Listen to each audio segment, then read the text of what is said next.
What is up, you beautiful gamers, and we welcome back to Role-Playing James. Today is actually finally here. After such a long wait and a bunch of delays, Cyberpunk 2077 is actually finally making its way to us on December 10th. Is it confirmed? There has been a ton of information about the game that came from CD Projekt Red. It came in waves since the game official announcement, and many changes have been made. With the game almost here, I thought, it's actually quite a nice idea to compile all of the most important information about the game in one single little more digestible video so that we can actually take a look at every single thing that we can expect about the game before it finally releases. Unless it gets another delay. No! God! No! God, please, no! No! No! No! Hell no, this thing's confirmed now. It's official, it's real, perhaps? At first sight, the game might look like a simple shooter, but that's just not the case in here. Oh no, it is not a shooter. Or is it, but is it not? CD Projekt refers to the game being first an RPG than any other thing. First I think, then I exist. First I game, then I have fun. First I RPG, then I shoot. Yeah, that's right, the main focus in here is being an RPG. You'll have a huge world to explore, skill systems, there's melee focus with parry as well, and we'll be talking about all of that and more in this video, so get comfy. Let's get into the matter, right? Now, the story is set in the world universe of Cyberpunk, which is a tabletop game that actually has a bunch of lore that you can research if you're interested in that, in having more knowledge about the game, or maybe play the game if you're so deep into that. Now, the game, above everything else, is about the narrative, the story. The Witcher 3, oh beautiful The Witcher 3, which is the most iconic game from CD Projekt. It's a game that redefines storytelling in video games to the point that every single thing that you see in the world, it has a meaningful interaction and compelling little stories. Back in the day of The Witcher 3, everything had a significance. If you saw a damn rock, well, it's probably something interesting that you wouldn't want to miss. Well, maybe not at that extent, but in the game, even side quests felt as if they were an important part of the main narrative, and exploring them rather than a completionist chore felt like compelling stuff that kept you immersed in the world. The main story of Cyberpunk 2077 revolves around an outlaw mercenary that goes by the name B, who was in a mission to collect some kind of implant that grants immortality. Things get fucked up, you get betrayed, Keanu Beautiful Reeves haunts you, and you're thrown into the world to do amazing stuff. And by the way, Babe Reeves, it's actually Johnny Silverhand, a known rocker that appears in the world of Cyberpunk. We don't have that many details, and we actually have some, but I don't want to spoil you that much with this thing. Now let's talk about the character, which will be fully customizable with an in-depth character creation that can allow you to do a whole bunch of crazy stuff. Don't believe me? You can actually customize your cyborg dangling. Don't like the size or color of your nipples? Yeah, it's customizable too as well. Is that important? No. Will it be fun? Well, definitely. My taquitos with a lot of salsa, please. Now, in all seriousness, it actually has some kind of importance. You might ask yourself, why the hell would I want to customize my Decalo or my Camotho if I'm not gonna be seeing it? Well, you actually might. Back in the day of the first Witcher, CD Projekt explored the eroticism in video games in a rather particular way. Roman stuff was followed by censored sex scenes, where you would get a card for each person you banged, kinda like Pokemon for grown-ups. Imagine getting a card for each person you shag. That would be super amazing, I would be so down for that. But anyways, in The Witcher 2, scenes were more uncensored, same way that happened with The Witcher 3, and well, yeah, if you connect the dots, then you know that you probably shouldn't play this thing in the living room where kids can see you, because then you'll have to end up explaining them how mommy and papa make kids. Not fun, I think. Let's get into the RPG elements, because first I RPG, then I shoot. There will be 5 main core stats, which will then allow you to develop perks that will determine your stats for playthrough, which are as it follows: body, reflexes, intelligence, technical, and cool. Yep, there's a cool stat in that actually develops sniping and assassination. I know where the hell all my points are gonna end up in just by taking a look at this thing. To make things more simple to you guys, this thing that you see on the screen right now, it's a little chart provided by IGN, where we have a more simplified look at how the stats and perks will develop. And taking a look at the world, we have 7 different districts. This pretty much allows us to know kinda like how lengthy the game will be. One of the developers has played the game for like 175 hours and hasn't even completed the thing yet. Now that doesn't mean that the game will be that long. In fact, the main storyline will be reduced because there were a lot of people complaining back in The Witcher 3 that they were not reaching the end of the story while actually getting quite far in the story before they quitted the game.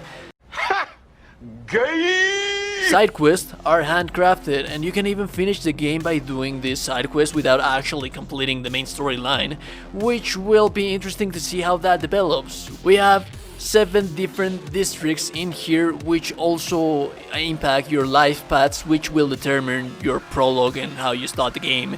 Bear in mind that there will be missable quests and characters that will add to the replayability value of the game, since a whole lot of stuff that you do in here will be different with other takes and playthroughs. We have the Badlands starting prologue for the Nomad life path. This thing is found in the outskirts of the Night City, and there are 2 main gangs, the Raids and the Aldecaldos. They operate in here.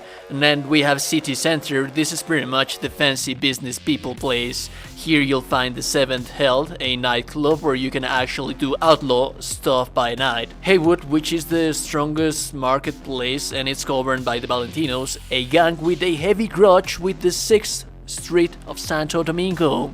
Pacifica, this is pretty much the most fucked up fuckery place in Fuckery Station. Violence everywhere, poverty, black market, street violence. Sounds fun, you know? I'm actually be spending a whole lot of time in here. This district houses the animals who are in constant struggle with the Voodoo Boys.